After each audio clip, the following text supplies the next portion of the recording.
नमस्कार दोस्तों, स्वागत है देहरादून स्टडी पॉइंट में आप सभी का। मैं हूं मोहित सिंह रावत और यहाँ पे दोस्तों जो कल परसों अभी एग्जाम हुआ था आर ओ वाला, उस पेपर का यहाँ पे हम सॉल्यूशन करा रहे हैं, डिटेल सॉल्यूशन करवा रहे हैं। आप सभी ने अभी तक अपने बहुत से चैनलों में जो आंसर की है वो आपने चेक कर ली होगी। आंसर की चेक करने के पर्पज से हम ये वीडियो नहीं बना रहे हैं दोस्तों। हमारा मकसद यहाँ पे यह है कि अगर आपका पीसीएसपी का एग्जाम है या फिर आने वाले कोई और एग्जाम है यूकेएसएससी के, उसको देखकर हम यहाँ पे आपको ये सॉल्यूशन करा रहे हैं। इसका यहाँ पे हम मैक्सिमम कोशिश करेंगे कि इसका डिटेल सॉल्यूशन आपको प्रोवाइड कराएं। 200 क्वेश्चन होंगे, लेकिन 200 क्वेश्चन का हम आपको 600 प्लस क्वेश्चन देने की कोशिश करेंगे। तो इसी सोच से आज हम अपना जो क्वेश्चन है उसे डिस्कस करते हैं। और पहला क्वेश्चन है तो यहाँ पे कि फेजेंडा जाना जाता है गन्ने के खेत के लिए, कपास के खेत के लिए, कौवे के बागान के लिए या फलों के उद्यान के लिए। तो ये सरल क्वेश्चन है और इसका राइट आंसर है कौवे के बागान के लिए, यानी जो कॉफी होता है उसके बागान को कहा जाता है।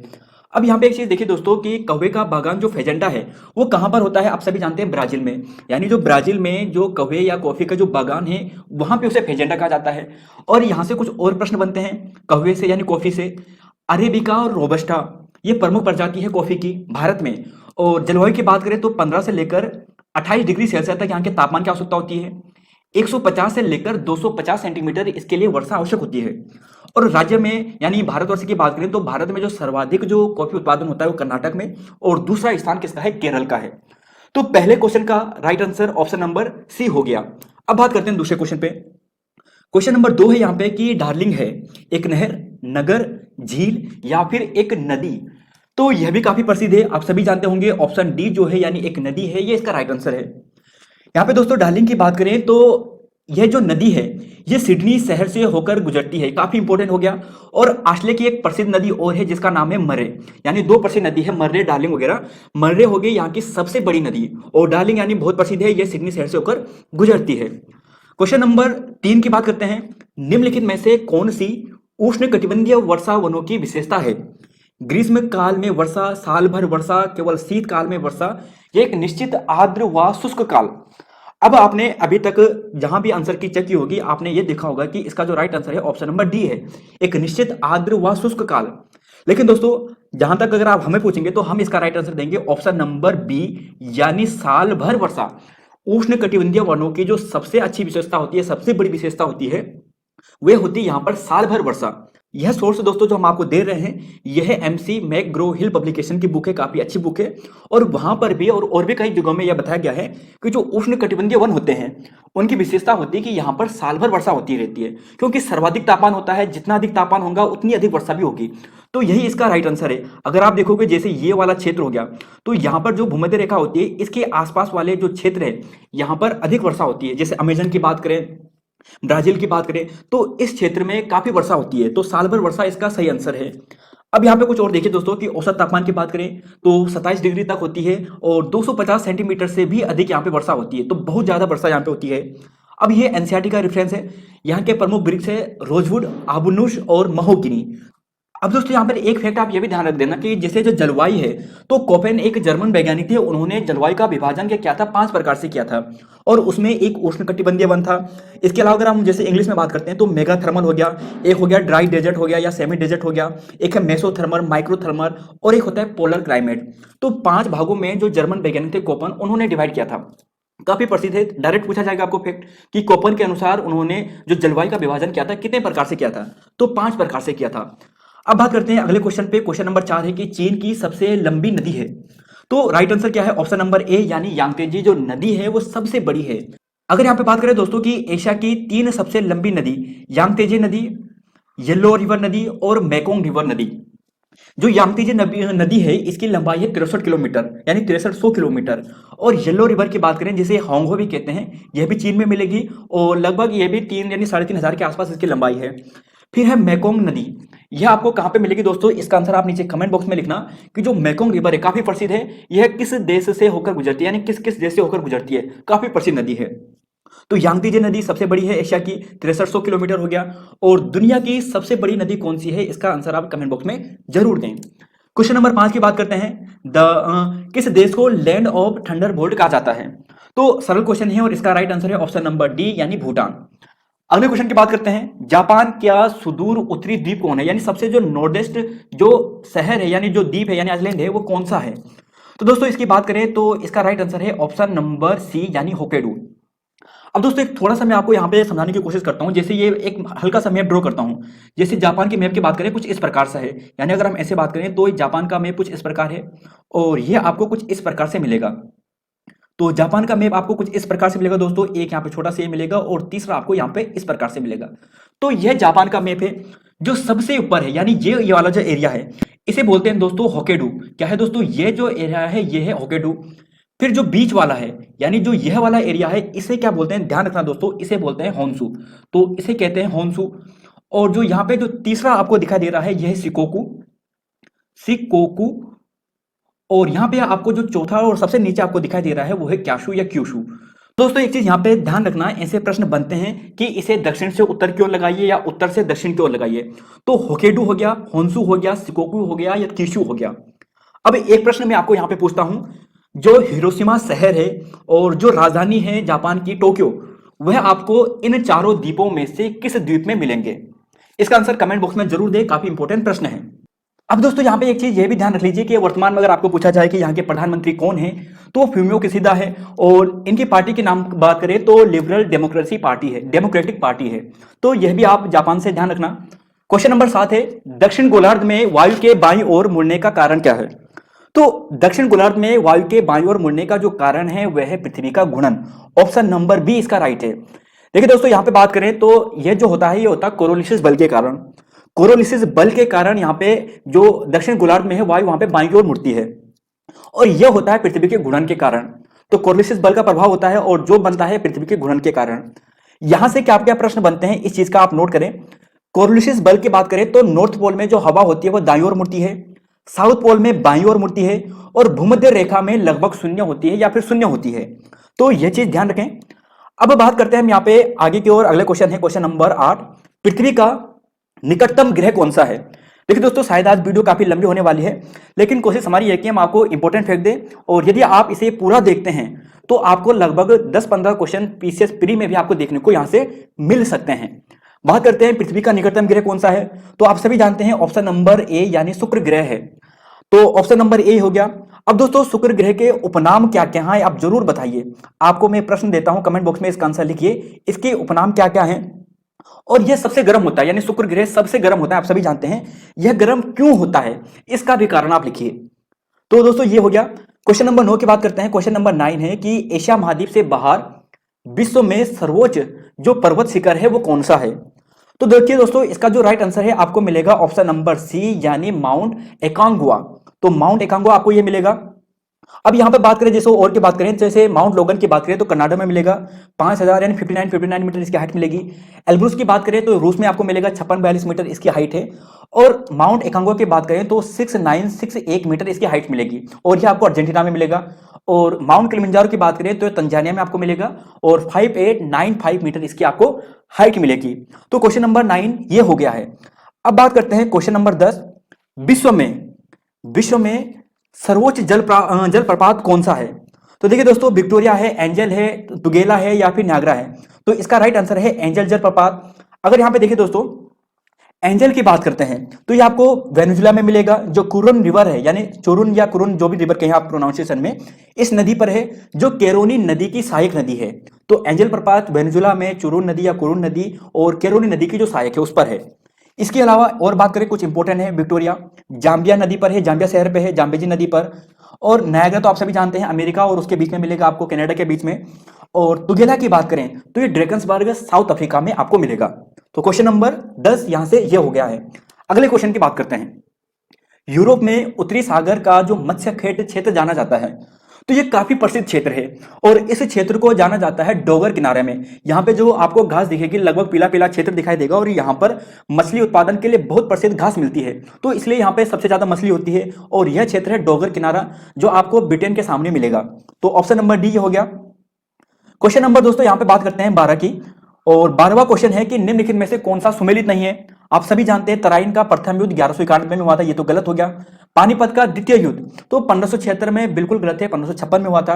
और चंदावर का युद्ध ये सही है, किसके बीच में हुआ था? जयचंद के बीच में हुआ था, मोहम्मद गोरी के बीच में हुआ था। और ऑप्शन नंबर डी यानी यह भी गलत है। अगर यहाँ पे इसकी बात करें तैमूर के आक्रमण की तो कब आया था? नसीरुद्दीन मोहम्मद जो तुगलक है उसके काल में आया था और 1398 ईस्वी में इसने आक्रमण किया था। तो यहां से दोस्तों ये हो चुका है। क्वेश्चन नंबर 13 है कि गांधी सागर बांध हिस्सा है। गांधी सागर बांध, अब हम जब गांधी सागर बांध की बात करते हैं तो देखिए दोस्तों, आप सभी जानते हैं ऑप्शन नंबर जो सी है चंबल परियोजना, इसका राइट है। कुछ इंपॉर्टेंट बातें यहां पे देखिए, जो गांधी सागर बांध है ये मध्य प्रदेश में आपको मिलेगा चंबल नदी पे। इसी पर जो चंबल नदी है राणा सागर बांध है चित्तौड़गढ़ राजस्थान में, और जवाहर सागर कोटा राजस्थान में आपको इसी नदी पर बांध दिखाई देगा। अब थोड़ा और चीज देखिए, दामोदर घाटी परियोजना स्वतंत्र भारत की पहली नदी घाटी परियोजना थी। जुलाई 1948 में इसका निर्माण हुआ था या फिर इसका कार्य प्रचलन हुआ था। और नियंत्रण की बात करें तो डीवीसी है, दामोदर वैली कॉर्पोरेशन, तो यह भी ध्यान रखना। और पश्चिम बंगाल झारखंड के आपको यहां पे मिलेगा। इसके अलावा दोस्तों भाखड़ा नागल बांध की बात करते हैं तो 1948-43 में इसकी शुरुआत हुई, 63 से कंप्लीट बना था। और बिलासपुर हिमाचल प्रदेश में आपको भाखड़ा मिलेगा। और नागल की बात करें तो आपको थोड़ा नीचे मिलेगा। और नाथपा झाकरी जो परियोजना है सतलुज नदी पर हिमाचल प्रदेश में, यह भी आप यहाँ पे ध्यान रखना। अगले क्वेश्चन की बात करते हैं। क्वेश्चन नंबर 14 है कि निम्नलिखित में से कौन सी मिट्टी सबसे अधिक उपजाऊ है। अब देखिए दोस्तों, सबसे अधिक जो उपजाऊ होती है वो होती है ऑप्शन नंबर बी जलोढ़ मिट्टी। दोमट मिट्टी भी थोड़ा होती है लेकिन जलोढ़ मिट्टी सबसे ज्यादा उपजाऊ होती है। क्वेश्चन नंबर 15 है, क्षेत्रफल की दृष्टि से भारत का सबसे छोटा जो केंद्र शासित प्रदेश है वो कौन सा है। क्षेत्रफल की दृष्टि से सबसे छोटा, तो सबसे छोटा तो आपको मिलेगा लक्षद्वीप। यहां पे देखिए दोस्तों, सबसे बड़ा छोटा आपको दिखाई देगा लक्षद्वीप दिखाई देगा 32 किलोमीटर स्क्वायर। और सबसे बड़ा की बात करें यहाँ पे जम्मू कश्मीर नहीं है, ये आपको मिलेगा लद्दाख। तो ध्यान रखना, ये यानी यहाँ पे ये हो गया। तो ये दोस्तों यहाँ पे ये हो गया। क्वेश्चन नंबर 16 है कि भारत की पहली बुलेट ट्रेन परियोजना का निर्माणाधीन है, तो काफी प्रसिद्ध है, मुंबई व अहमदाबाद के बीच में है। क्वेश्चन नंबर अगली की बात करते हैं। 17वां क्वेश्चन है कि भारत में निम्नलिखित में से कौन सी प्राचीनतम पर्वत श्रृंखला है। प्राचीनतम पर्वत श्रृंखला का आपको बताना है कि कौन सा है। तो देखिए दोस्तों, आप सभी जानते हैं अरावली इसका राइट आंसर हो गया। भारत में पहली जो सबसे प्राचीनतम श्रृंखला है वो कौन सी है, अरावली है। अरावली की बात करें तो सबसे ऊंची शिखर कौन सी है, गुरु शिखर है। अरबुडा पर्वत पर यह स्थित है और 17-22 मीटर इसकी हाइट है। अब विंध्याचल एक हो गया, विंध्याचल की सबसे ऊंची चोटी अमरकंटक है। और सतपुड़ा की बात करें तो वो धूपगढ़ है। तो यह भी आप यहाँ पे याद करें। अगला क्वेश्चन है यहाँ पे 18वां है कि निम्नलिखित में से कौन सी तेल पेट्रोलियम शोधनशाला नहीं है। तो देखिए दोस्तों, जामनगर प्रसिद्ध है, डिगबोई तो काफी प्रसिद्ध है और बैरोनी भी काफी प्रसिद्ध है। जमशेदपुर तो इसके लिए बिल्कुल भी प्रसिद्ध नहीं है, क्योंकि यही इसका राइट होगा जमशेदपुर। क्यों दोस्तों, जमशेदपुर आप सभी जानते हैं ये किसके लिए, स्टील के लिए प्रसिद्ध है, यानी जो लोहा उत्पादन होता है उसके लिए काफी प्रसिद्ध है। तो जमशेदपुर इसका राइट आंसर नहीं है। इसके अलावा कुछ और भी स्थान है, आप ध्यान रखिए, जैसे मनाली जो तमिलनाडु में, यह भी पेट्रोलियम शोधनशाला है। पारादीप ओडिशा, यहाँ पर भी जो पेट्रोलियम शोधनशाला है। और एक आपको मिलेगी यहाँ पे जो बनाई है या बनाई गांव है, ये असम में आपको मिलेगा, यह भी इसके लिए काफी प्रसिद्ध है। तो क्वेश्चन नंबर 18 का जो राइट आंसर हो गया दोस्तों, ये हो गया ऑप्शन नंबर बी। अब बात करते हैं यहाँ पे क्वेश्चन नंबर 19 से। 2011 की जनगणना के अनुसार भारत की जनसंख्या घनत्व कितना है। तो राइट आंसर हो गया ऑप्शन नंबर डी, यानी 382 वर्ग किलोमीटर, यानी एक किलोमीटर के भीतर इतना होता है। अब यहाँ पे दोस्तों एक चीज मैं आपको बताता हूं, कुछ इंपॉर्टेंट बातें ध्यान रखिए। सर्वाधिक जनसंख्या घनत्व आपको मिलेगा बिहार में, बंगाल में और फिर केरल में। तो टॉप 3 कौन सा हो गया, बिहार, बंगाल और केरल। और बॉर्डर की बात करें तो अरुणाचल, मिजोरम और सिक्किम, अरुणाचल, मिजोरम और सिक्किम, अरुणाचल, मिजोरम और सिक्किम। तो यहां तक ये हो गया। क्वेश्चन नंबर 20 की बात करेंगे। मध्य प्रदेश में कैमूर, जो कैमूर नामक स्थान है, क्यों प्रसिद्ध है। तो कैमूर जो प्रसिद्ध है वह मिलेगा आपको सीमेंट उद्योग के लिए, सीमेंट उद्योग के लिए काफी प्रसिद्ध है। सापुतारा क्या है, एक पर्यटक स्थल है, बहुत प्रसिद्ध, और ये आपको मिलेगा गुजरात क्षेत्र में। कहां पे मिलेगा दोस्तों, ये आपको मिलेगा गुजरात क्षेत्र में। क्वेश्चन नंबर 22 से कि बांदीपुर बाघ जो संरक्षित क्षेत्र है ये आपको कहां मिलेगा। बांदीपुर, देखिए दोस्तों बांदीपुर कहां पे है, कर्नाटक में है, काफी इंपॉर्टेंट है। और यहां पे कुछ इंपॉर्टेंट बातें करें दोस्तों बांदीपुर से संबंधित, तो देखिए दोस्तों कुछ इंपॉर्टेंट में आपको नोट डाउन कराता हूं, आप जरूर लिखें। बांदीपुर में आपको क्या क्या मिलेगा। देखिए दोस्तों, अगर बांदीपुर की बात करें तो बांदी में आपको डांडेली भी मिलेगा, यानी जो डांडेली है, डांडेली टाइगर रिजर्व कहां है, ये कर्नाटक में आपको मिलेगा। इसके अलावा नागरहोल कहां पर है, नागरहोल, तो नागरहोल भी आपको यहां पर ही मिलेगा। तो नागरहोल हो गया, डांडेली हो गया, और इसके अलावा बात करें कावल हो गया, कावल। तो यह जो 3 टाइगर रिजर्व है, यानी 4 हो गए, एक तो बांदीपुर, डांडेली, नागरहोल और कावल, यह आपको कहां पे मिलेगा, कर्नाटक में मिलेगा।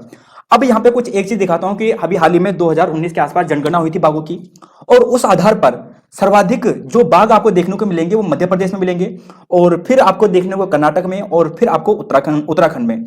यानी कुल बाघ की बात करेंगे, यानी टाइगर की बात करेंगे कुल, तो कितने हैं, 2967, 2967। पूरे भारत में जो टाइगर की संख्या है वो 2967 है। अब यहां पे सर्वाधिक आपको एमपी में मिलेगा, मध्य प्रदेश में आपको मिलेगा 526। और कर्नाटक की बात करें, फिर यहां पे कर्नाटक आता है, और कर्नाटक के बाद आता है उत्तराखंड। कर्नाटक में आपको मिलेगा 524 और उत्तराखंड में आपको मिलेगा, उत्तराखंड का ध्यान रखना, ये है 442। तो 442 आप यहाँ पे ये ध्यान रखना। तो यहां तक ही हो गया। अब बात करते हैं अगले क्वेश्चन पे। क्वेश्चन नंबर 23 है कि सांबर झील स्थित है। तो सांबर झील आपको, आप सभी जानते हैं, राजस्थान में मिलेगी। तो राइट आंसर ऑप्शन नंबर ए। कुछ और झीलें आप यहाँ पे देखिए, यह है जैसे डेबर हो गया, केलाना हो गया, राजसमंद, ये काफी प्रसिद्ध है, मनसागर, जयसमंद और पंचभद्रा। तो राजस्थान की ये प्रमुख झीलें हैं, डेबर, केलाना, राजसमंद और जयसमंद, मनसागर और पंचभद्रा। गुजरात की बात करें तो नल सरोवर काफी प्रसिद्ध है, कांकरिया झील तो काफी प्रसिद्ध है ये भी, हमीरसर और नारायण सरोवर। जम्मू कश्मीर की बात करें तो डल झील हो गया, शेषनाग हो गया, बेरीनाग और अनंतनाग, बेरीनाग, अनंतनाग, शेषनाग। तो ये जो नाग है आपको कहां पे दिखेंगे, जम्मू कश्मीर में दिखेंगे। और मध्य प्रदेश की बात करें तो लोअर और भोजताल, भोजताल बहुत ही प्रसिद्ध है। तो ये हो गया। क्वेश्चन नंबर 24 की बात करते हैं कि किस चार्टर का वह जीवाणु कहा जाता है जिसके पश्चात सभी एंग्लो इंडियन संहिताएं विकसित हुई है। तो दोस्तों इसका एकदम करेक्ट आंसर नहीं कह सकते, लेकिन हमें लगता है कि इसका जो राइट आंसर है ऑप्शन नंबर सी, यानी जो चार्टर ऑफ 1639 था, यह इसका राइट आंसर है। 25वें क्वेश्चन की बात करेंगे, निम्नलिखित में से किस वर्ष में मद्रास एजेंसी का प्रेसिडेंसी का दर्जा दिया गया। तो 1639 में दिया गया था, इसमें कुछ फैक्ट वाली बात नहीं है दोस्तों। अब बात करेंगे 26वां कि भारत में प्रथम मेयर न्यायालय की स्थापना। तो ये सबसे पहले जो मद्रास है वहां पे की गई थी, तो यहां से ये याद करिए। अगले क्वेश्चन की बात करते हैं। 27वां क्वेश्चन है कि किस कानून का प्रावधान था कि भारतीय ईस्ट इंडिया कंपनी के अंतर्गत नौकरियों से प्रतिबंधित नहीं करना चाहिए। तो नौकरियों से प्रतिबंधित नहीं करना चाहिए, तो इसका राइट आंसर है ऑप्शन नंबर सी, यानी चार्टर्ड एक्ट 1833 में। तो ऑप्शन नंबर सी इसका राइट आंसर है। भारत के लिए केंद्र और प्रांतों के मध्य विधायी शक्तियों के विभाजन एवं संघीय ढांचा। देखो दोस्तों, संघीय ढांचा बनाने की बात जो की गई थी वो की गई थी ऑप्शन नंबर जो सी है, भारत शासन जो सरकार अधिनियम है 1935, वहां पे की गई थी। साइमन कमीशन की रिपोर्ट और यहाँ पे जो गोलमेज सम्मेलन हुआ था उन सभी के आधार पर यहाँ पे बात की गई थी। तो भारत सरकार अधिनियम 1935 इसका राइट है। अगला क्वेश्चन है, पृथक निर्वाचक मंडलों की व्यवस्था को भारत में प्रथम बार लागू किया गया था। पृथक निर्वाचन मंडल, माल्य मिंटो सुधार, तो कब हुआ था ये? 1909 में हुआ था। तो कब आया था? 1909 में यह अधिनियम आया था। अगले क्वेश्चन की बात करते हैं दोस्तों। अगला क्वेश्चन है यहाँ पे कि वर्ष 1945 की जो वेवल योजना है, ये मतलब किस उद्देश्य से घोषित किया गया था, यानी इसका उद्देश्य क्या था? तो इसका जो उद्देश्य था वह था ऑप्शन नंबर सी, यानी भारत के सभी जो समुदाय हैं उनका प्रतिनिधित्व देना। लेकिन मुस्लिम जो लीग था वह अड़ा रहा यहाँ पे कि जो हमारे प्रतिनिधित्व होंगे, यानी जो मुस्लिम प्रतिनिधित्व होंगे वो केवल मुस्लिम लीग से ही होंगे, यानी जो अन्य मुस्लिम सदस्य चाहे कांग्रेस को या फिर अन्य हो वो यहाँ पे नहीं होंगे। तो इस बात से बात नहीं बन पाई थी। और कुछ इंपॉर्टेंट बातें यहाँ पे कि 25 जनवरी 1945 को शिमला समझौता हुआ था, जिसे ही बेवल योजना कहते हैं। मुस्लिम लीग की अध्यक्षता की थी जिन्ना ने, और कांग्रेस की ओर से जिसने भाग लिया था वह था अबुल कलाम आजाद हैं, मौलाना अबुल कलाम आजाद। तो ये हो गया। क्वेश्चन नंबर 31 है कि 1 अगस्त 1672 को उनकी घोषणा से पूर्णतः खत्म कर दिया गया था। तो यह दोस्तों यह ऑप्शन नंबर बी, यानी हिंदू विधियों को, ये इसका राइट होगा। बात करेंगे यहाँ पे क्वेश्चन नंबर यहाँ पे 32 है कि भारत सरकार अधिनियम 1935 प्रमुखता आधारित था। तो भारत सरकार अधिनियम 1935 था, वो था साइमन कमीशन जो 1930 में उन्होंने रिपोर्ट सौंपी थी, और जो तीनों गोलमेज सम्मेलन हुए थे 30-31 के आसपास, उस पर आधारित थी। तो ऑप्शन नंबर जो डी होगा, यानी जो इसका राइट होगा ऑप्शन नंबर डी, ये राइट होगा। तो यहां तक हो गया दोस्तों। और यहां पे आप देखिए कि पहली बार संघात्मक सरकार बनाने की स्थापना का प्रयास इसी अधिनियम में किया गया था। प्रांतीय स्थान पर जो द्वैत शासन को समाप्त कर केंद्रीय स्तर पर द्वैत शासन की व्यवस्था की गई थी। प्रांतों को स्वायत्तता दी गई कि प्रांतीय विषय पर कानून बनाने का अधिकार दिया गया, काफी इंपोर्टेंट है। प्रांतीय को स्वतंत्रता दी गई कि आप जो प्रांतीय स्तर के जो विषय हैं उस पर आप खुद कानून बनाएं। और यहीं पर एक काफी है जो ब्रह्मा है, जिसे बर्मा के लिया मैंने, जो म्यांमार जो क्षेत्र है उसे अलग देश बनाया गया था, उड़ीसा को एक अलग राज्य घोषित किया गया था। तो यहां पर यह काफी इंपॉर्टेंट है, भारत सरकार अधिनियम 1935, और इसी के तहत संघीय न्यायालय की स्थापना की गई थी और 1935 एक्ट के अध्ययन। और यह पहली बैठक कब हुई थी, जो अभी हाल ही में जो विधानसभा वाला जो पेपर हुआ था वहां पे पूछा गया था, इसका आंसर आप दीजिए। इसकी पहली बैठक कब हुई थी, पहले इसके अध्यक्ष जो चीफ जस्टिस थे वो कौन थे? इसका आंसर हमने पिछली क्लास में आपको डिटेल से दिया था, तो आप जरूर देना दोस्तों। अगले क्वेश्चन की बात करते हैं यहाँ पे कि क्वेश्चन नंबर 33 है कि लॉर्ड कॉर्नवालिस किस न्यायिक योजना के अंतर्गत कोर्ट ऑफ सर्किट स्थापित की गई थी? तो आपके पास ऑप्शन है न्यायिक 1787, न्यायिक योजना 1790, न्यायिक योजना 1793 या न्यायिक योजना 1794। तो दोस्तों इसका राइट आंसर क्या है? राइट आंसर दीजिए, इसका आंसर क्या होगा? तो ऑप्शन नंबर दोस्तों जो ए है इसका राइट आंसर है। दोस्तों ये जो लीगल हिस्ट्री वगैरह है वहां से प्रश्न है, तो ये ज्यादा इंपॉर्टेंट नहीं है, क्योंकि जो आने वाले एग्जाम होंगे ज्यादा इंपॉर्टेंट नहीं है, लेकिन आरओ के लिए काफी इंपॉर्टेंट थे। तो ऑप्शन नंबर ए इसका राइट हो गया। प्रथम विधि आयोग गठित कब हुआ था? तो विधि आयोग 1833 में हुआ था। लॉर्ड मैकाले की अध्यक्षता में इसका गठन किया गया था। तो लॉर्ड मैकाले की अध्यक्षता में। और यहाँ पे दोस्तों कुछ और बातें, जैसे यहाँ पे जो 1833 का जो चार्टर्ड एक्ट आया था, यहाँ पे कंपनी का जो व्यापारिक अधिकार था इसे पूर्णतः समाप्त कर दिया था। सबसे इंपॉर्टेंट लाइन है, कंपनी का जो व्यापारिक जो अधिकार था वो पूर्णतः समाप्त कर दिया था। इससे पहले 1813 का चार्टर्ड एक्ट आया था। 1813 का जो चार्टर्ड एक्ट था वहां पे बताया गया था कि जो कंपनी है यानी जो ब्रिटिश ईस्ट इंडिया कंपनी है उसे केवल अधिकार दिया गया कि वह जो चीन के साथ और जो चाय का व्यापार है वह कर सकती है। इसके अलावा सारे अधिकार छीन लिए गए थे। लेकिन जब 1833 में आए तब उन्होंने पूरा ही अधिकार छीन लिया था। तो कंपनी का व्यापारिक अधिकार पूर्णतः समाप्त किया गया था 1833 के चार्टर्ड एक्ट से। तो यह हो गया। क्वेश्चन नंबर 35 है कि आरंभ में भारत में स्थापित किए गए उच्च न्यायालय स्थित थे। तो तीन ही थे, मद्रास, बंबई और कलकत्ता। तो ऑप्शन नंबर सी इसका राइट है। भारतीय प्रथम विधि आयोग, तो मेघालय इसका राइट आंसर है। भारत का द्वितीय विधि आयोग किस अधिनियम के तहत स्थापित किया गया था?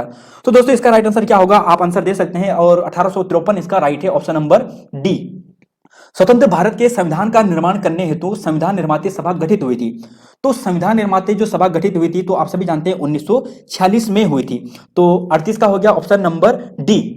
अगले क्वेश्चन की बात करते हैं यहाँ पे कि 39वां क्वेश्चन है कि निम्नलिखित में से किस कमीशन ने प्रांतों में दोहरी शासन पद्धति को समाप्त करने की सिफारिश की थी? अभी दोस्तों हमने आपको बताया था 1935 का जो अधिनियम आपको पढ़ाया था, तो वहां पे एक चीज बताया था कि जो दोहरी पद्धति समाप्त करने की बात की गई थी, फिर यहाँ पे जो प्रांत है उन्हें एक अलग ही कानून बनाने का अधिकार दिया गया था। तो 1935 का अधिनियम था वो। तो 1935 अधिनियम में किसकी रिपोर्ट चली थी? वो साइमन कमीशन की रिपोर्ट चली थी। और साइमन कमीशन की रिपोर्ट कब आई थी? ये आई थी 1930 में। तो इसका राइट आंसर हो गया ऑप्शन नंबर बी। तो ये हो गया। 40वां है ओडी ऑल्टेरम पार्टेम, लेटिन वाक्यांश का अर्थ क्या है? तो दोस्तों इसका राइट आंसर क्या होगा? अगर 40 का राइट आंसर की बात करें तो इसका जो राइट आंसर होगा ये होगा ऑप्शन नंबर बी, यानी दूसरे पक्ष की भी सुनो। ये लीगल ग्लोसरी वाले शब्द है। मालाफाइड का अर्थ क्या है? तो ये दुर्भाव इसका राइट आंसर है। अब है क्वेश्चन नंबर 42 कि इप्सो फैक्टो का अर्थ क्या है? देखिए दोस्तों, आप सभी जगह अगर आप यहाँ पे देखोगे तो इनमें से कोई नहीं दिखेगा। इसका मुझे जो इंग्लिश ट्रांसलेशन वाला जो पार्ट था वो दिखाई नहीं दिया किताब में, जो पेपर आया मेरे पास। लेकिन अगर आप इसका इंग्लिश में अर्थ देखोगे दोस्तों तो वो होता है by the fact itself. By the fact, तो बाय दी जो फैक्ट है इट सेल्फ, तो ये इसका राइट होता है, by the fact it self. तो शायद स्वयं में ही हो सकता है अगर इसका अर्थ ये हो, क्योंकि स्वयं में कैसा एक पूरा सेंटेंस नहीं बनता, ना ही फैक्ट से संबंधित बन रहा है। तो ऑप्शन नंबर डी इसके चांस बन रहे हैं। लेकिन अगर इंग्लिश आपके पास इसका जो क्वेश्चन होगा तो आप वहां पे चेक करना, by the fact it self पे होगा, तो यह इसका राइट होगा। अगले बात करेंगे क्वेश्चन नंबर 43 है, भारत का संविधान में सर्वप्रथम संशोधन किया गया। तो सरल क्वेश्चन है, 1951 में किया गया था और भूमि संशोधन से संबंधित था। मुगल बादशाह शाह आलम ने बंगाल, बिहार, उड़ीसा की दीवानी। तो दोस्तों इसका राइट आंसर है ऑप्शन नंबर सी, यानी 26 लाख में। अब यहाँ पे देखिए, पहला बक्सर का युद्ध हुआ था 1764 में, और उस समय जो सेनापति थे वे थे हेक्टर मुनरो। तो अंग्रेज सरकार का कौन था जो सेनापति था? हेक्टर मुनरो था। अब यह युद्ध समाप्त हो जाता है। अब इसके बाद एक साल बाद संधि होती है जिसे बोलते हैं इलाहाबाद की संधि, और इसमें जो संधि करता है वो करता है क्लाइव, जो रॉबर्ट क्लाइव है, और यह संधि शाह आलम के बीच में होती है और 26 लाख रुपए देने की बात कर दी जाती है। क्वेश्चन नंबर 45 है कि सतत विकास संकल्पना, तो पर्यावरण से संबंधित है। विधि का शासन, यानी विधि यानी कानून का शासन, यानी सभी एक समान होंगे कानून की नजरिए से, तो सभी व्यक्ति एक नजर से होंगे, यानी सभी के लिए एक समान कानून होगा। 47वां क्वेश्चन है कि किसी दूसरे व्यक्ति की संपत्ति का अनाधिकृत, तो किसी दूसरे की संपत्ति को अनाधिकृत उसे अतिचार कहते हैं। ऑप्शन नंबर बी इसका राइट है। मूल अधिकारों को लागू करने के लिए न्यायालय द्वारा निर्गत किया जाता है, तो दोस्तों इंग्लिश में से रिट कहते हैं, और ऑप्शन नंबर ए इसका राइट है। तो डिक्री, अध्यादेश तो बिल्कुल नहीं होता। अध्यादेश जो जैसे राष्ट्रपति हो गया, राज्यपाल होता है, वे जारी करते हैं, तो ये इसका मतलब नहीं है। तो ऑप्शन नंबर ए इसका राइट है। भारतीय संविधान के किस भाग में मूल अधिकारों का विवरण है? देखिए दोस्तों, भारत के संविधान की अगर बात करें तो आप सब जानते हैं मूल अधिकार, तो मूल अधिकार आपको कहां पे मिलेगा? भाग 3 में आपको मिलेगा। भाग 4 में आपको क्या मिलेगा? भाग 4 में नीति निर्देशक आपको मिलेगा, और भाग 2 में दोस्तों जो आपको मिलेगा और नागरिकता से संबंधित होगा। तो यहां तक ये हो गया दोस्तों। अभी इसे डिटेल से डिस्कस करेंगे थोड़ी देर में। देखिए, राष्ट्रीय विधि दिवस कब मनाया जाता है? तो राष्ट्रीय विधि दिवस आप सभी जानते हैं 26 नवंबर को मनाया जाता है। अब दोस्तों 26 नवंबर को तो मनाया जाता है, लेकिन एक चीज यहाँ पे आप ये भी ध्यान रखिए कि अंबेडकर जी की 125वीं जयंती पर, कब? अंबेडकर जी की 125वीं जयंती पर इसे मनाने की बात की गई थी, यानी 125वीं जयंती पर, 125वीं जयंती पर, तो 125वीं जयंती पर मनाने की बात की गई थी। और यहाँ पे बात करें तो ये 2015 से, कब से? 2015 से, तो 2015 से ये मनाने की बात हुई थी। तो यहाँ तक ही हो गया। बाल श्रम निषेध 1986 में आया था। किसी न्यायालय के निर्णय के आदेश को नहीं मानना न्यायालय की अवमानना होता है।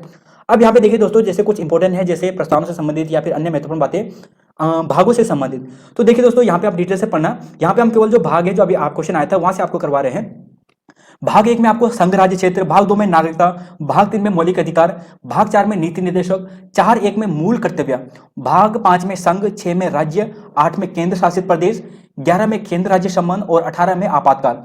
अगले क्वेश्चन की बात करते हैं दोस्तों। यहाँ पे अगला क्वेश्चन है 53, और बराही मंदिर में जो मेला लगता है देवी दुर्गा का, जिसे पाषाण मेला भी कहते हैं, कब लगता है? तो ये रक्षाबंधन के दिन लगता है। और हेबियस कार्पस यानी व्यक्ति को सशरीर प्रस्तुत करना।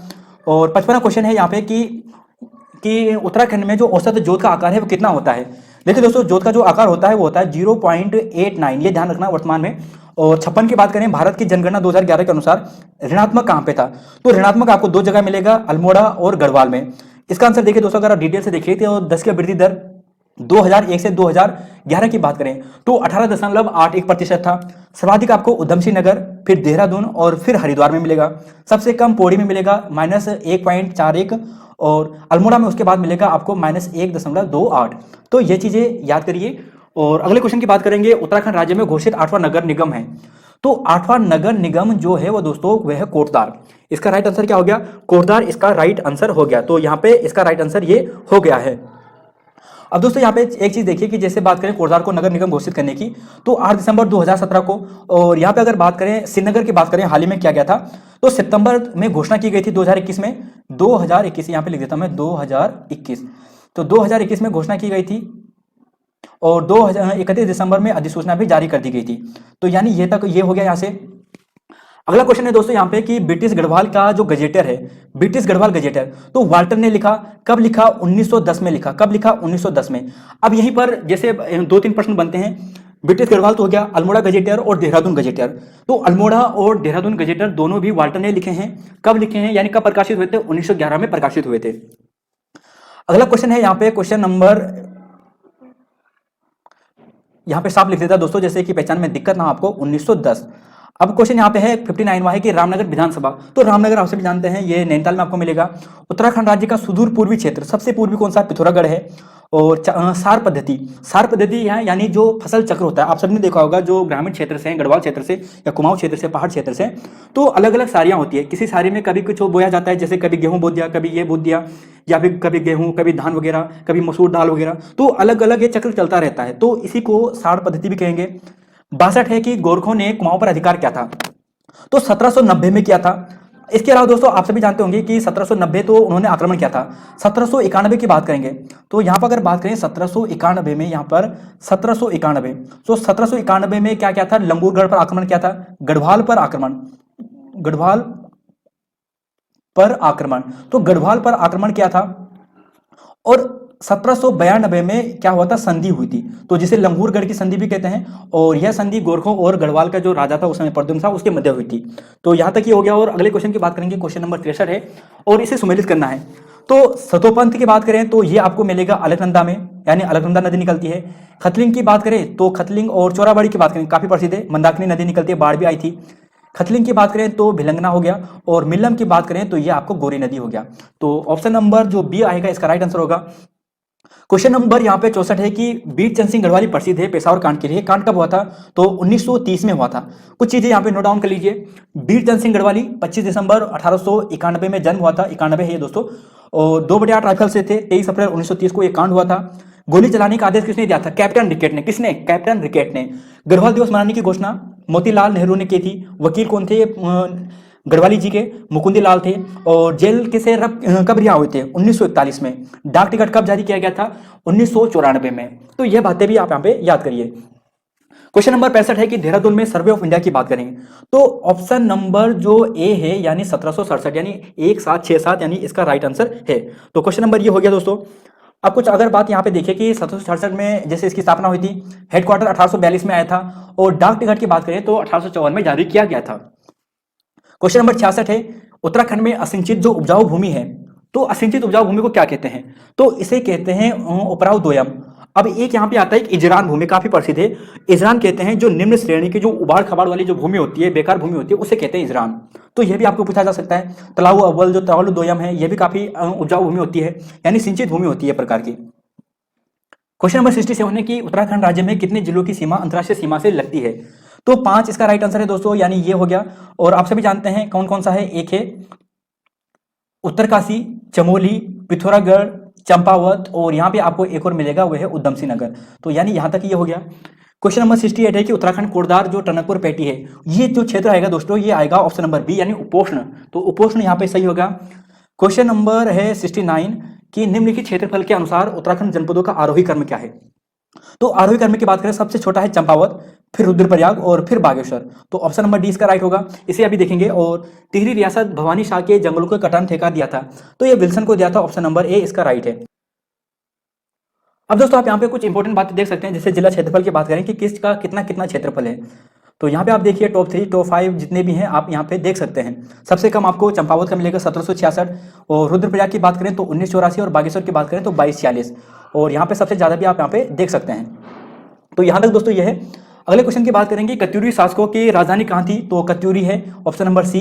टिहरी रियासत में राज्य का भारतीय संघ में विलय 1949 में हुआ था। लघु हिमालय, इस क्वेश्चन को डिटेल से डिस्कस करेंगे दोस्तों, काफी इंपॉर्टेंट है, एक ना एक प्रश्न आपको यहाँ पे दिखाई देगा। 2 सेकंड रुकिए। अब है यहाँ पे 74वां क्वेश्चन है कि निम्नलिखित में को सुमेलित कीजिए।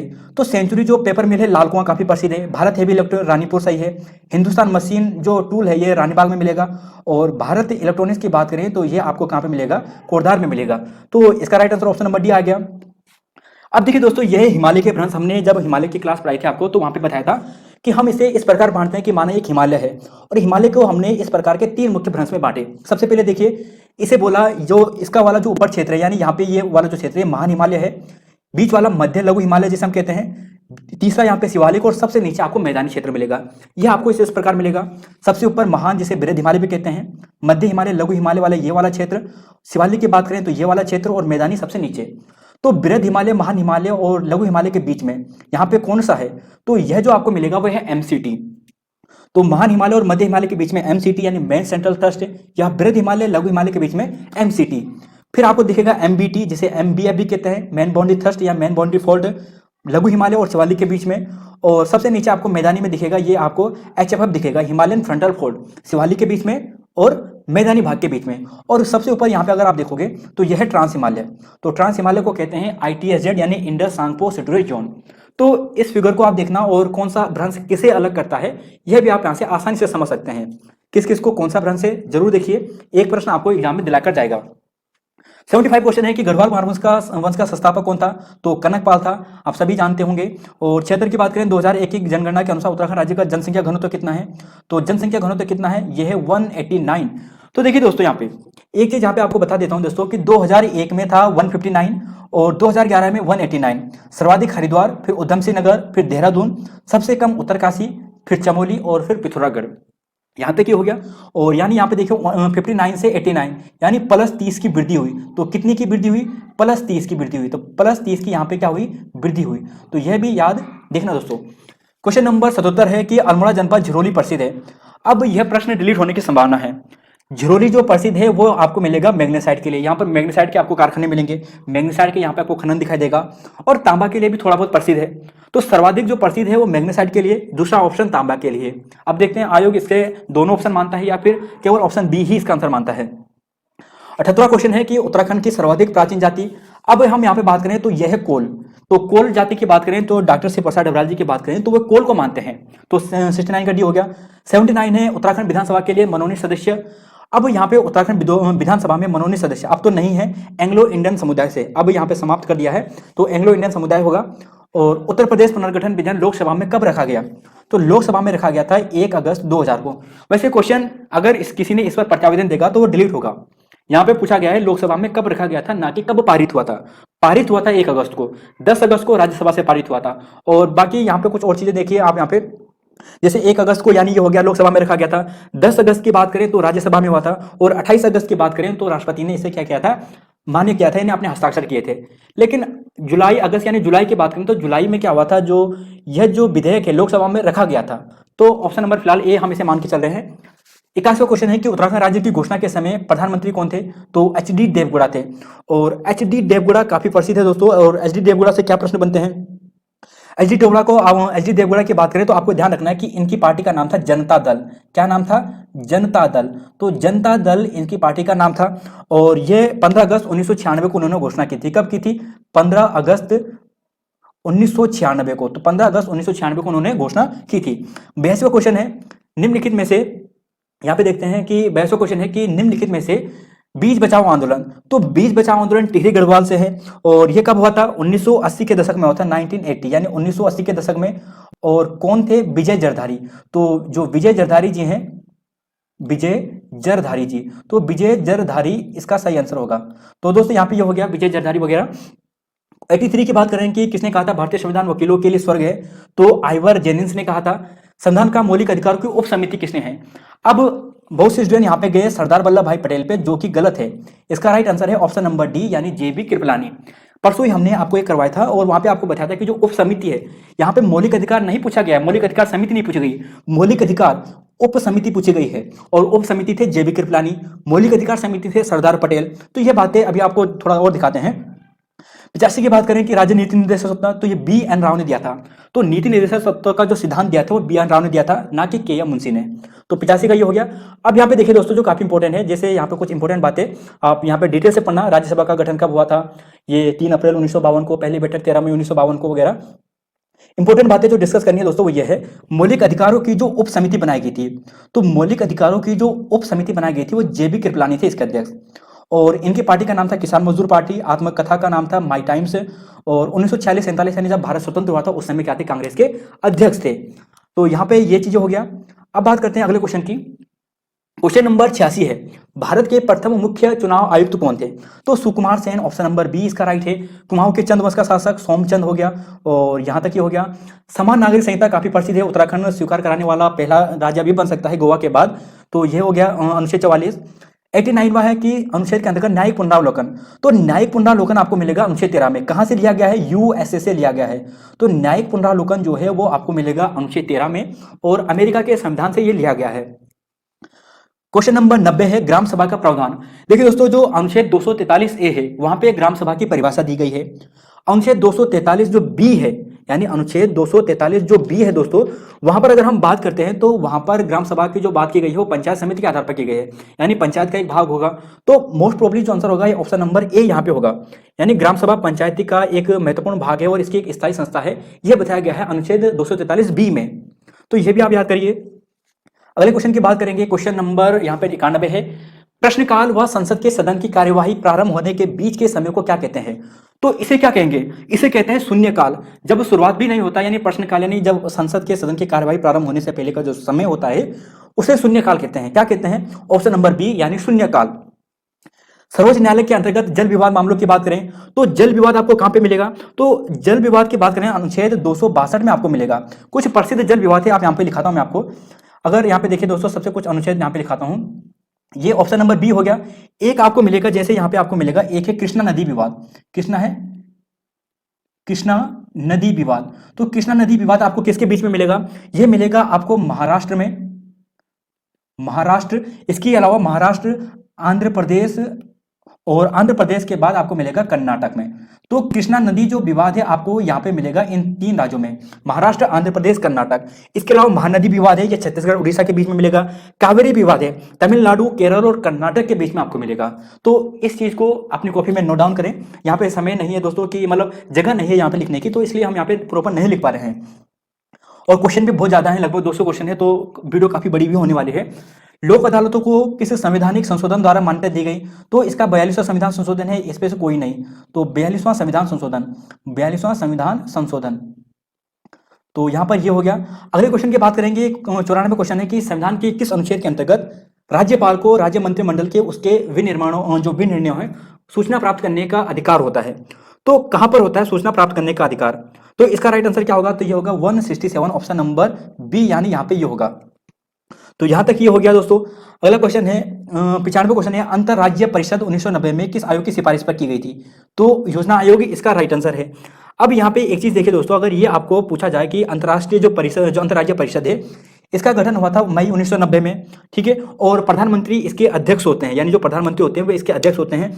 और आर्टिकल आपको 263 में मिलेगा, 263 में आर्टिकल अनुच्छेद यहाँ पे बात करें आर्टिकल 263 में आपको यह मिलेगा। तो अंतर्राज्यीय जो परिषद है ये 1990 मई 1990 में प्रधानमंत्री इसके अध्यक्ष होते हैं, योजना आयोग की सिफारिश पर बनाया गया था और 263 में इसका अनुच्छेद है। अगले क्वेश्चन की बात करेंगे। क्वेश्चन नंबर यहाँ पे है 96 और यहाँ पे पूछा है कि निम्न में से अधिकार विदेशियों को दिए गए हैं। तो देखिए दोस्तों, ऑप्शन नंबर डी इसका सही है, यानी सभी अधिकार दिए गए हैं। 97 है संविधान के अनुसार राज्य विधानमंडल के उच्च सदन को स्थापित व निरस्त करने का।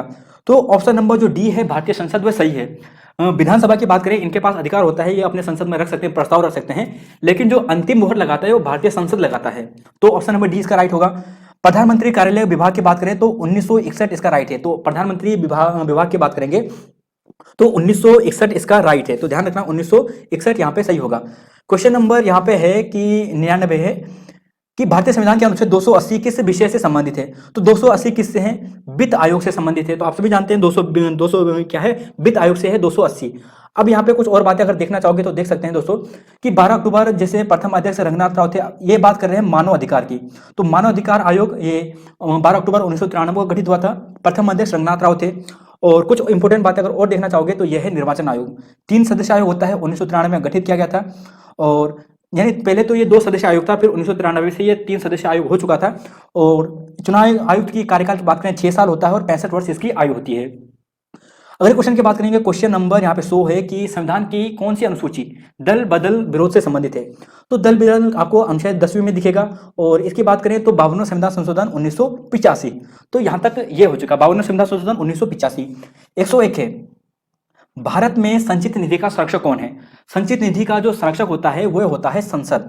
ऑप्शन नंबर ए इसका राइट है। कौन सा होगा? संसद होगा।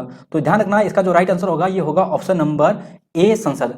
अब यहाँ पे एक चीज बताता हूं दोस्तों कि अगर आपको संचित निधि की बात करें, संचित निधि, तो संचित निधि की बात करें तो ये जो आपको दिखाई देगा, ये दिखाई देगा आर्टिकल 266 एक में। तो संचित निधि की बात करें तो अनुच्छेद 266 एक में आपको दिखाई देगा। अगर यहाँ पे 266 दो की बात करें तो वहां पे आपको लोक निधि दिखाई देगा, यानी पब्लिक फंड दिखाई देगा। और एक आता है आकस्मिक निधि। क्या आता है? आकस्मिक निधि। आकस्मिक निधि। और आकस्मिक निधि आपको कहां पे दिखाई देगा? ये दिखाई देगा 267 में। तो 267 में आपको ये दिखाई देगा 267। तो 267 है 267। तो ध्यान रखना ये हो गया। तो आकस्मिक निधि 267 में आपको दिखाई देगा। क्वेश्चन नंबर 2 है कि अनुमान समिति का कार्यकाल ये होता है 1 वर्ष होता है। भारतीय संविधान का कौन सा अनुच्छेद उपाधियों का उन्मूलन करने का काम करता है। तो अनुच्छेद जो 18 है ये हो गया इसका राइट आंसर। अगले क्वेश्चन की बात करते हैं यहाँ पे कि भारतीय संविधान के कौन सा अनुच्छेद। तो देखिए दोस्तों, जो अनुच्छेद है वो आपको मिलेगा 14, 19 और 21। 14, 19, 21 यानी ऑप्शन नंबर सी इसका राइट होगा। सिंगल यूजर ऑपरेटिंग सिस्टम कौन सा है? तो सिंगल यूजर होता है वो होता है डोस, यानी जो डोस होता है DOS, डिस्क ऑपरेटिंग सिस्टम। तो ये इसका राइट है। क्वेश्चन नंबर 106 की बात करेंगे, यह है कि सिस्टम सॉफ्टवेयर कौन सा है। तो गूगल तो सॉफ्टवेयर नहीं है, सर्च इंजन है, MS ऑफिस नहीं है, ये सॉफ्टवेयर है। तो कंपाइलर इसका सही आंसर है। ऑप्शन नंबर ए इसका राइट है। वह सॉफ्टवेयर जो आपको वेब पेज पर दिखाता है, वेब ब्राउजर हो गया। संविधान संशोधन, भारतीय संविधान का अनुच्छेद भारत के राष्ट्रपति पर लगाए जाने वाले महाभियोग प्रक्रिया। तो महाभियोग प्रक्रिया अनुच्छेद 161, अनुच्छेद 61 में आपको दिखाई देगा, 61 में। अब यहाँ पे महाभियोग की बात करें तो आर्टिकल 61 में दिखाई देगा। और महाभियोग लाने का जो कारण है वो अनुच्छेद 56 में दिखाई देगा। प्रक्रिया 61 में है, कारण कहां पर है? 56 में है।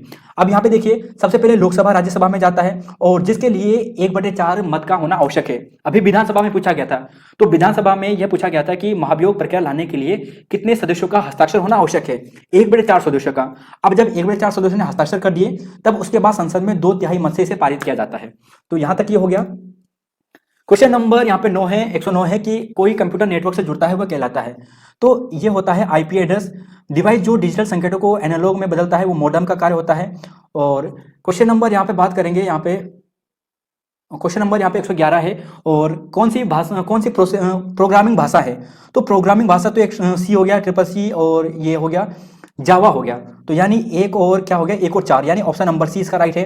गीगाबाइट, तो गीगाबाइट दोस्तों आप सभी जानते हैं क्या होगा, ऑप्शन नंबर सी, यानी 1 मेगाबाइट। यहाँ पे देखिए, 1 निब्बल बराबर 4 बिट होता है और 8 बिट जब मिलते हैं तब 1 बाइट बनता है। और 1 KB की बात करें तो 1024 बाइट का मिलकर बनता है।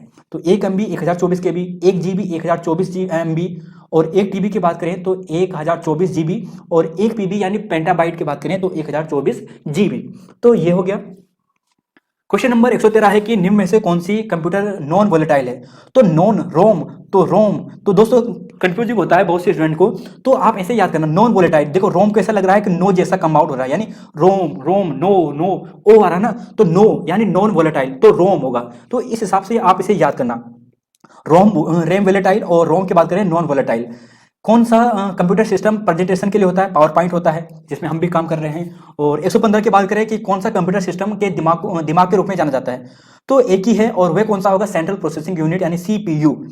वेब पेज बनाने की बात करें तो HTML होता है और जिसका फुल फॉर्म क्या है, hyper text markup language, hyper text markup language. तो वेब पेज डिजाइन करने के लिए होता है HTML का use, hyper text markup language. Question number 117 है कि कौन 5 तल वाले कंप्लीट बाइनरी कोड से है। तो देखिए इसका राइट आंसर होगा ऑप्शन नंबर डी 63।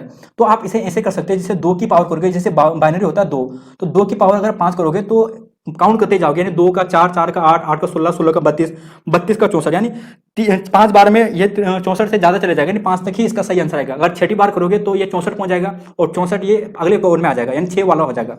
जैसे दोस्तों यहाँ पे समझाने की कोशिश करता मैं, 2 इंटू 2 इंटू 2 इंटू 2 इंटू 2, 1 2 3 4 5, 2 दूना 4, 4 दूना 8, दूना 16, दूना 32, और 32 गुना अगर यहाँ पे एक और करते आप तो ये 64 हो जाता। और तब ये कितने कोड वाला नहीं होता है, अभी तो 1 2 3 4 5, तो अभी 5 कोड है, और अगर यहाँ पे एक और कर देता, यहीं पर एक और कर देते तो 6 हो जाता। तो इस हिसाब से इसका राइट आंसर हो गया ऑप्शन नंबर डी 63। 118 है कि दूसरे कंप्यूटर सिस्टम में अनाधिकृत प्रवेश। तो अनाधिकृत प्रवेश करना यानी हैकिंग कहलाता है। सर्च इंजन है, तो देखिए गूगल एक सर्च इंजन है, बिल्कुल है, और एक बिंग एक सर्च इंजन है। तो ऑप्शन नंबर 1 और 4, 1 और 4 यानी ये हो गया ऑप्शन नंबर सी। तो यहां तक ये हो गया। अगला क्वेश्चन है यहाँ पे क्वेश्चन नंबर 120 है कि कंप्यूटर का पेरिफेरल डिवाइस। देखिए दोस्तों पेरिफेरल डिवाइस उस डिवाइस को कहते हैं जो कंप्यूटर के बाहर से जोड़ी जाती है। जैसे आपने यहाँ पे माउस जोड़ा बाहर से, आपने कीबोर्ड बाहर से जोड़ा, यानी जो डिवाइस आप कंप्यूटर में बाहर से जोड़ते हैं उसे पेरिफेरल डिवाइस कहते हैं। तो स्कैनर आप बाहर से जोड़ते हो तो ये भी सही है, प्लॉटर भी आप बाहर से जोड़ सकते हो, कंट्रोल यूनिट अंदर ही होता है, ALU अंदर ही होता है। तो 1 और 3, 1 और 3 यानी ऑप्शन नंबर बी इसका राइट है। स्मृति की सबसे कम एक्सेस होता है, तो सबसे कम एक्सेस किस में होगा, कैश में होगा। 122 है कि कौन सा आधारभूत कार्य कंप्यूटर ऑपरेटिंग सिस्टम का नहीं है। कंप्यूटर ऑपरेटिंग सिस्टम का आधारभूत कार्य नहीं है, तो वायरस से सुरक्षा इसका कार्य नहीं है।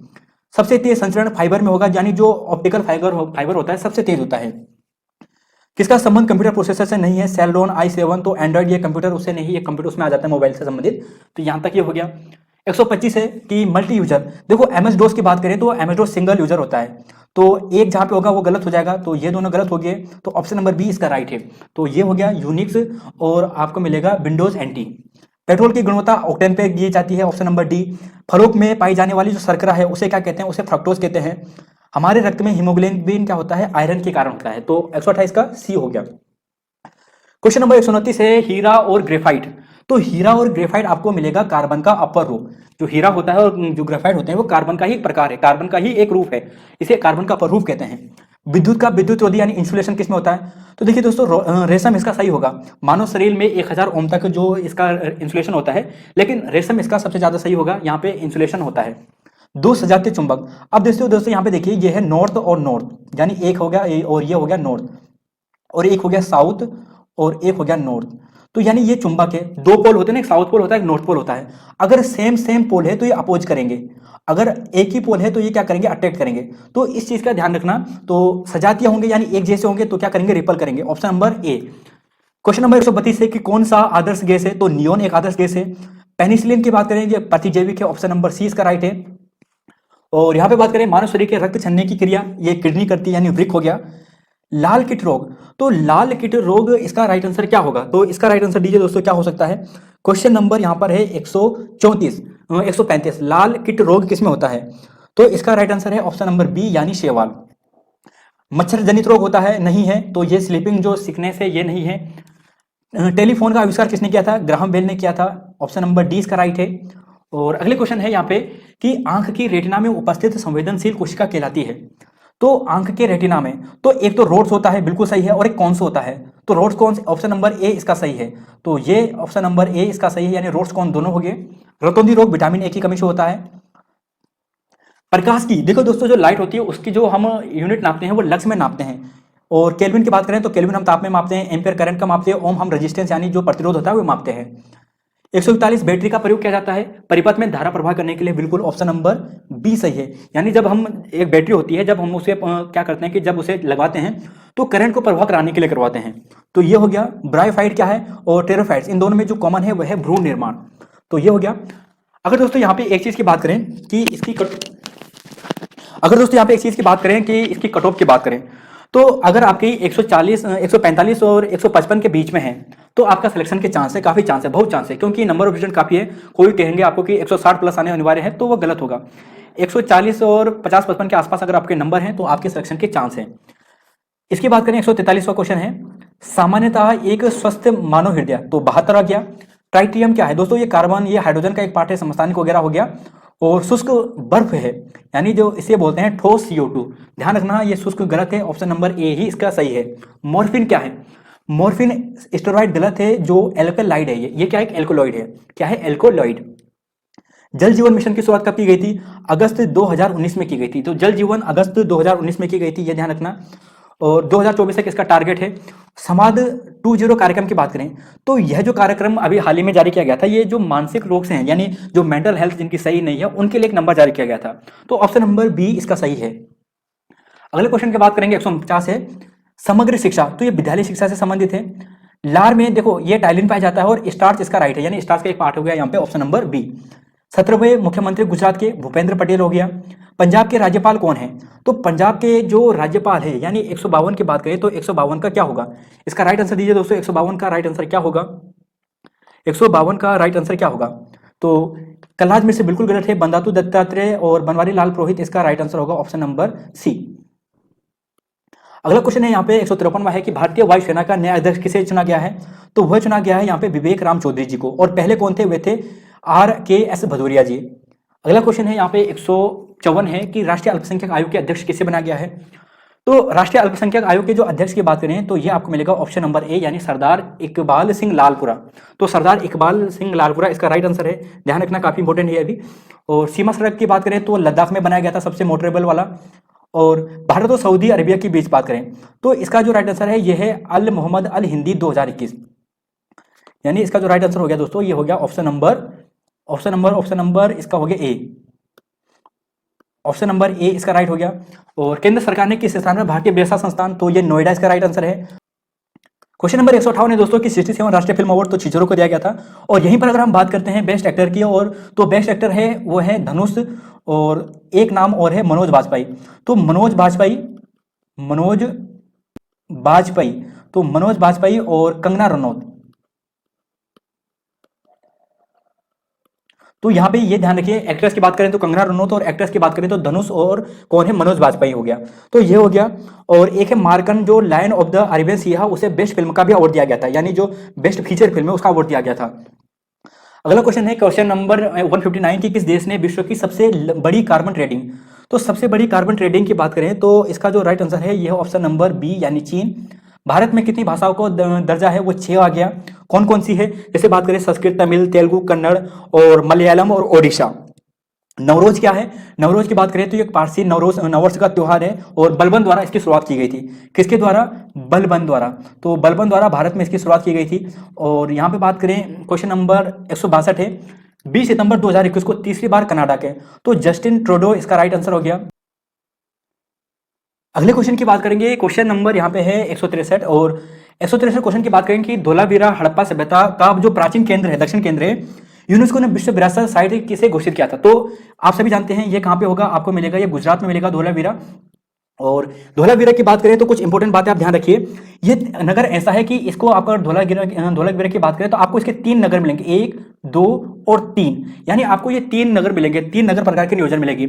आपने जितने भी हड़प्पा साइड देखे होंगे वहां पे 2 ही प्रमुख नगर थे, एक थोड़ा ऊपर रहता था, एक थोड़ा नीचे रहता था, लेकिन धोलावीरा में आपको 3 नगर मिलेंगे, सबसे ऊपर, फिर बीच में और सबसे नीचे, यानी 3 पार्ट में मिलेगा ये। तो ये इसकी विशेषता थी।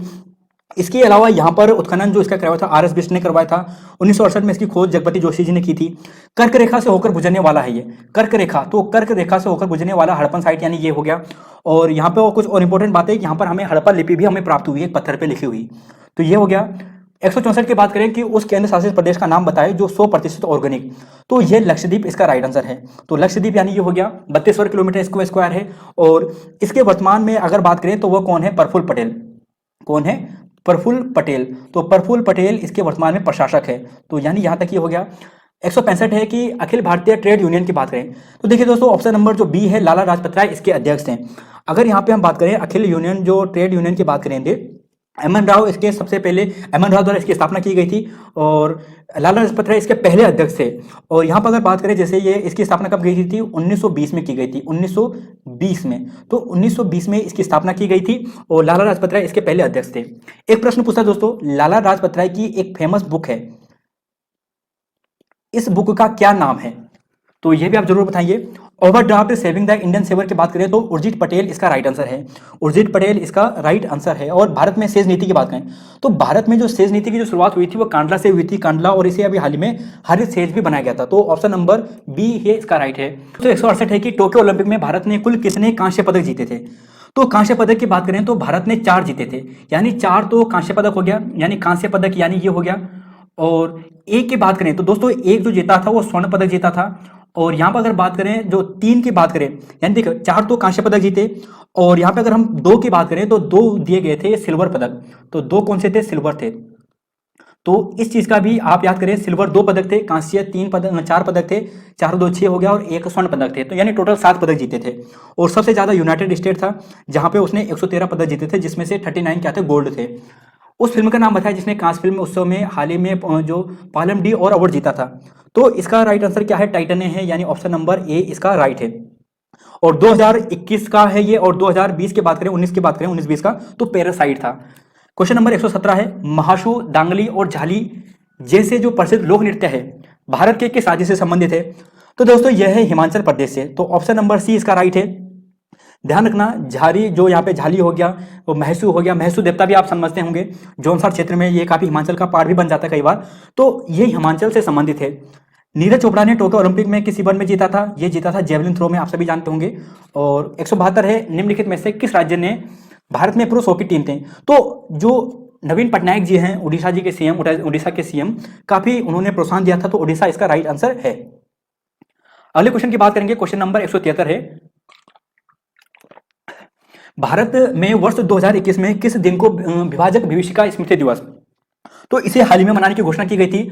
और 15 अगस्त से एक दिन पहले यानी 14 अगस्त को भारत में किस तिथि के प्रतिवर्ष राष्ट्रीय खेल 29 अगस्त को मनाया जाता है? सबसे पुराना अणु स्टेशन की बात करते हैं तो यहां पर अगर हम बात करते हैं सबसे पुराना अणु स्टेशन की बात करें तो ये आपको तारापुर मिलेगा, जो महाराष्ट्र में है। 1969 में, कब? 1969 में हुआ था, यानी 1969 में यूएसए की मदद से हुआ था। और सबसे बड़ा की बात करें तो कुडनकुलम है, कल्पक्कम भी आपको तमिलनाडु में मिलेगा, कुलपक्कम भी आपको तमिलनाडु में मिलेगा, नरोरा उत्तर प्रदेश में आपको मिलेगा। क्वेश्चन नंबर 176 है, किन्हें भारतीय रिजर्व बैंक के गवर्नर के रूप में पुनः नियुक्त किया गया है? और पुनः नियुक्त किसे किया गया है? यह किया गया है शक्तिकांत दास जी को। और शक्तिकांत दास जी की बात करें तो कौन से नंबर के हैं? तो इसका आंसर दीजिए दोस्तों, जो शक्तिकांत दास जी है वो कौन से नंबर के हैं? 25वें हैं, 24वें हैं, 26वें हैं? तो ये 25 नंबर है। क्या है? 25वें। तो 25th ध्यान रखना, ये भी काफी इंपॉर्टेंट है। अगला क्वेश्चन है, यहाँ पे क्वेश्चन नंबर है 177, गौतम बुद्ध ने अपना पहला उपदेश दिया था। तो गौतम बुद्ध ने अपना पहला उपदेश कहां पे दिया था? यह दिया था सारनाथ में। बोध गया में ज्ञान प्राप्त हुआ था, कुशीनगर में मृत्यु हुई थी, और राजगृह भी काफी प्रसिद्ध है, राजगृह में भी काफी भाषण देते हैं, और सर्वाधिक भाषण श्रावस्ती में दिए थे। क्वेश्चन नंबर 178 है, कलिंग के शासक खारवेल की उपलब्धियां, तो ये आपको हाथी गुम्फा में मिलेगा, और यह आपको मिलेगा उदयगिरी की पहाड़ी में। कहां पे मिलेगा? उदयगिरी की पहाड़ी में। तो उदयगिरी की पहाड़ी में आपको यह मिलेगा, तो उदयगिरी की पहाड़ी में आपको यहां पर यह मिलेगा। कथा सरित सागर की बात करते हैं तो कथा सरित सागर की बात करें तो इसका राइट आंसर हो गया ऑप्शन नंबर ए, यानी सोमदेव। अब यहाँ पे देखिए दोस्तों, एक कुछ इंपॉर्टेंट किताब है, जैसे बात करें बृहद कथा मंजरी, तो क्षेमेंद्र हो गया, और इसके अलावा कुछ और भी बुक्स हैं, जैसे बात करें भुवन कोश हो गया, काव्य मीमांसा हो गया, कपूर मंजरी हो गया। तो यह जो लिखा है, यह लिखा है राजशेखर ने। बृहद कथा मंजरी क्षेमेंद्र ने, सोमदेव ने कथा सरित सागर लिखा था। क्वेश्चन नंबर 180 है कि निम्नलिखित में से कौन सी पुस्तक अमीर खुसरो द्वारा नहीं लिखी गई है? अब इसका आंसर देखिए, इसका आंसर है ऑप्शन नंबर जो सी है, ताज उल मासिर। ताज उल मासिर इसका राइट आंसर है, क्योंकि यह जो लिखा था वो लिखा था हसन निजामी ने। किसने लिखा था? हसन निजामी ने। हसन निजामी ने। तो यह हसन निजामी ने लिखा, इस चीज का आप याद करें, हसन निजामी। अकबर का मकबरा सिकंदरा में आपको मिलेगा। अब दोस्तों एक चीज यहाँ पे देख लीजिए, जैसे कल्हड़ हो गया, उसकी किताब है राजतरंगिणी, काफी प्रसिद्ध है ये भी। क्वेश्चन नंबर 182 है, बक्सर के युद्ध में ईस्ट इंडिया कंपनी की सेना को पराजित किया था। बक्सर के युद्ध में देखिए हेक्टर मुनरो, जैसे हमने शुरू में बताया था कि हेक्टर मुनरो ने युद्ध लड़ा था। अब उसके बाद एक साल बाद संधि हुई थी, इलाहाबाद की संधि 1665 में, 1765 में। तो उस समय रॉबर्ट क्लाइव थे, यानी जो जिन्होंने संधि की थी रॉबर्ट क्लाइव थे, लेकिन युद्ध जो लड़ा गया था वह हेक्टर मुनरो के अगुवाई में लड़ाया गया था। दास कैपिटल रूसो की प्रसिद्ध पुस्तक है, दास कैपिटल बहुत प्रसिद्ध पुस्तक है, ये होगी। अगला क्वेश्चन है, अच्छा दोस्तों यहाँ पे एक प्रसिद्ध पुस्तक है, मैं आपको लिखा देता हूं, द प्रिंस। क्या है? The Prince. तो द प्रिंस किसकी रचना है? तो द प्रिंस की बात करेंगे, यानी यहां पे लिखता मैं साफ साफ द प्रिंस। दोस्तों लिखने में पेट में थोड़ा दिक्कत होती है, आप समझ जाना। द प्रिंस यानी यहाँ पे ये हो गया, और इसे लिखा था मैकियावेली ने। किसने लिखा था? मैकियावेली ने। काफी प्रसिद्ध पुस्तक है। और मैकियावेली ने एक पुस्तक और लिखी थी, उसका नाम क्या था? उसका नाम था the art of the war. The art of the war और द प्रिंस मैकियावेली की प्रसिद्ध पुस्तक है। बुलंद दरवाजा अकबर ने बनाया था गुजरात विजय के अभियान में। निम्नलिखित में से सुमेलित कीजिए, लेनिन साम्यवाद से, मुसोलिन फांसीवाद से, हिटलर नाजीवाद से, चर्चिल उपयोगितावाद से गलत है। यही गलत है। लेनिन आपको साम्यवाद से मिलेगा, मुसोलिन फांसीवाद से ही आपको मिलेगा, और चर्चिल आपको उपयोगितावाद से नहीं मिलेगा। क्वेश्चन नंबर 186 है, गोल गुंबद कहां पर है? ये आपको बीजापुर में मिलेगा, मोहम्मद आदिल शाह द्वारा इसका निर्माण करवाया गया था। क्वेश्चन नंबर यहाँ पे है गोल गुंबद, ये क्वेश्चन नंबर 86 रिपीट हो चुका है। अब दोस्तों यहाँ पर अगर देखना चाहे थोड़ा डिटेल में, इसके जो वास्तुकार थे याकूत दाबुल थे, और मोहम्मद आदिल शाह द्वारा निर्माण कराया गया था। 1626 और 29 के बीच में निर्माण हुआ था। 187वां क्वेश्चन है कि निम्नलिखित में से कौन सी समिति पंचायती राज व्यवस्था से संबंधित नहीं है? तो पंचायती राज व्यवस्था से संथानम समिति नहीं है। आप सभी को अगर आप यहाँ पे देखोगे, जैसे जीवीके राव समिति 1985 में, एलएम सिंघवी 1986 में, बलवंत राय 1957 में, अशोक मेहता 1977 में। तो अशोक मेहता 1977, बलवंत राय 1957, और एलएम समिति की बात करें, एलएम सिंघवी समिति 1986 और जीवीके राव 1985। संथानम समिति की बात करते हैं तो भ्रष्टाचार विरोधी था। इन्हीं की सिफारिश पर केंद्रीय सतर्कता आयोग यानी चीफ विजिलेंस जो कमीशन है, इसका निर्माण कराया गया था, और इसे संवैधानिक जो दर्जा दिया गया 2003 में दिया गया था। क्वेश्चन नंबर 188 है, भारतीय स्वतंत्रता संग्राम की निम्नलिखित घटनाओं को काल अनुसार लगाइए। तो दोस्तों कालक्रम अनुसार इसका आपको लगाना है, और आप सभी जानते हैं, अगर इसका आंसर की बात करें तो बेबल योजना जून 1945, आप लगा लेना आराम से। अंतरिम सरकार की बात करें तो 2 सितंबर 1946 को, क्रिप्स मिशन मार्च 1942 को, और कैबिनेट मिशन की बात करें तो 2 मार्च 1946 को। तो यहां तक ये हो गया। बास्तिल का पतन कब होता है, यानी बास्तिल किसका है? ये फ्रांस का दुर्ग है, ऑप्शन नंबर ए इसका राइट है। क्वेश्चन नंबर 190 है, इंग्लैंड में रक्तहीन क्रांति। तो इंग्लैंड में रक्तहीन क्रांति की बात करें तो ये हुआ था दोस्तों 1688 में, यानी 1688 इसका राइट है। तो ऑप्शन नंबर ए इसका राइट, ऑप्शन नंबर सी इसका राइट हो गया। तो यानी यहां तक ये हो चुका है 190 का। तो यहां तक देखिए दोस्तों, शासक उस समय कौन था? जेम्स द्वितीय था इसका शासक। और 191 क्वेश्चन की बात करें कि इटली के एकीकरण में योगदान किसका नहीं है? इटली के एकीकरण में योगदान किसका नहीं है? तो इटली के एकीकरण में किसका योगदान नहीं है? मेटरनिक, गेरिबोल्डी, मैजिनी या काबूर। तो देखिए दोस्तों, अगर हम यहाँ पे कुछ बात करते हैं, कुछ इंपॉर्टेंट बात करते हैं, जैसे ये है यहाँ पे गेरिबोल्डी की बात करते हैं। जो गेरिबोल्डी है वह भी काफी प्रसिद्ध है। गेरिबोल्डी की बात करते हैं तो इसे इटली के एकीकरण की तलवार कहा जाता है। इटली एकीकरण की तलवार इसे बोला जाता है, इटली एकीकरण की तलवार। तो इटली एकीकरण की जो तलवार है किसे बोला जाता है? यह बोला जाता है गेरिबोल्डी को। तो यह एकीकरण से संबंधित हो गया। मेजिनी की बात करें तो दोस्तों यह भी काफी प्रसिद्ध है।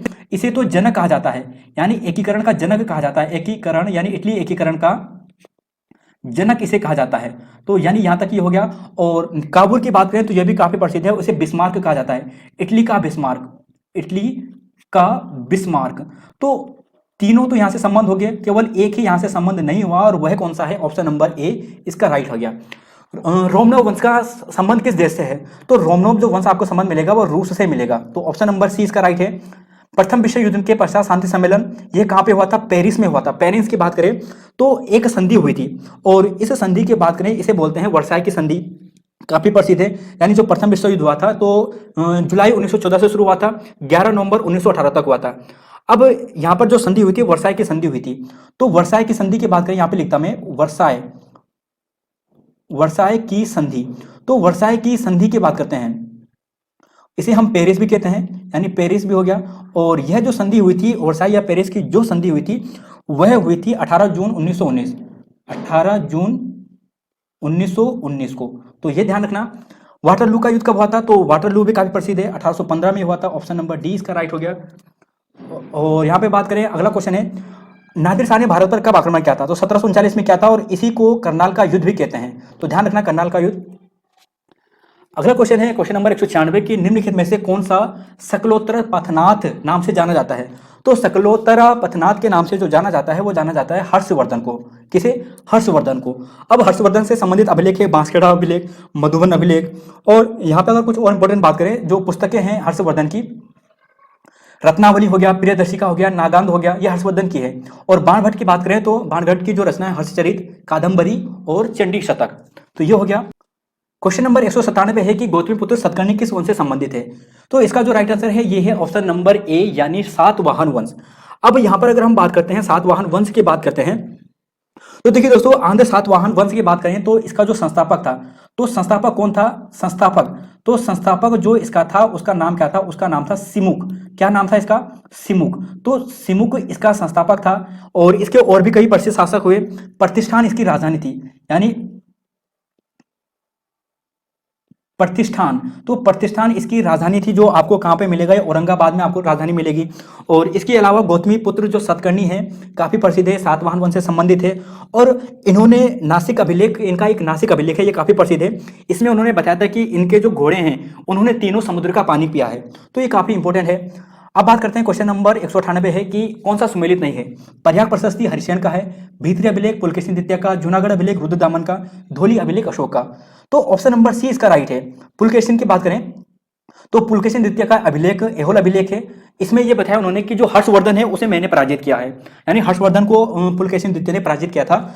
एहोल अभिलेख से हमें जानकारी मिलती है। क्वेश्चन नंबर 199 है कि किसकी हत्या करके पुष्यमित्र शुंग ने शुंग वंश की स्थापना की थी? अब यह था अंतिम जो मौर्य सम्राट था जिसका नाम था बृहदर्थ। इसकी हत्या की थी पुष्यमित्र शुंग ने, और पुष्यमित्र शुंग ने इसकी हत्या करने के बाद शुंग वंश की स्थापना की थी। अगर इसके शुंग वंश की राजधानी की बात करें तो राजधानी इनकी क्या थी? विदिशा थी। क्या राजधानी थी? विदिशा। तो विदिशा इनकी राजधानी थी। और यहाँ पे बात करें तो 185 बीसी में, यानी 185 बीसी में इस वंश की स्थापना हुई थी। तो विदिशा इसकी राजधानी, 185 बीसी में इसकी स्थापना हुई थी। और इसने अश्वमेघ यज्ञ कराया था, बहुत इंपॉर्टेंट है पुष्यमित्र शुंग से। यह है अश्वमेघ यज्ञ, इसका है अयोध्या अभिलेख। अयोध्या अभिलेख, तो अयोध्या अभिलेख की बात करें तो अयोध्या अभिलेख की बात करें दोस्तों, ये पुष्यमित्र शुंग का मिलेगा। और यहाँ पे इसने इस अभिलेख से हमें पता चलता है कि इसने 2 अश्वमेघ यज्ञ करवाए थे। और इसका जो दरबारी था यानी पुरोहित था यहाँ पे, वो था पतंजलि था। तो 199 हो गया। और टॉमस मुनरो किस क्षेत्र के लिए, अपने कार्य के लिए जाने जाते हैं? तो टॉमस मुनरो की बात करें तो ये भूमि बंधुओं से संबंधित है, यानी जो रेतवाड़ी व्यवस्था है जो सर्वाधिक फैली थी, लगभग बात करें यहाँ पर ब्रिटिश शासन के लगभग 51% भाग पे फैली थी। देखिए दोस्तों, यहाँ पर है अयोध्या अभिलेख, 2 अश्वमेध यज्ञ करवाए थे, राजधानी इसकी विदिशा थी। तो यहाँ पे आप ये याद कर लीजिए, आपको आने वाले एग्जाम में पूछा जाएगा। मैं यहाँ पे रब कर लेता हूँ जिससे आपको पहचानने में आसानी हो। तो अयोध्या अभिलेख आपको पुष्यमित्र शुंग का मिलेगा और 2 अश्वमेध कराए थे और राजधानी विदिशा थी। टॉमस मुनरो भूमि बंधुओं से संबंधित है और रेतवाड़ी व्यवस्था इसने की थी। और ब्रिटिश भारत का 51% भाग था, यानी सर्वाधिक भाग में जो फैली जो भू व्यवस्था थी वो रेतवाड़ी व्यवस्था ही थी, 51% भाग पर। तो यहाँ तक दोस्तों 200 क्वेश्चन ये थे। आई होप आपको यहाँ से बहुत से क्वेश्चन आपको एग्जाम में देखने को मिलेंगे। पसंद आए तो लाइक शेयर सब्सक्राइब जरूर करें। मिलते हैं आपको नई वीडियो में। धन्यवाद आप सभी का। जय हिंद, जय उत्तराखंड, जय देवभूमि।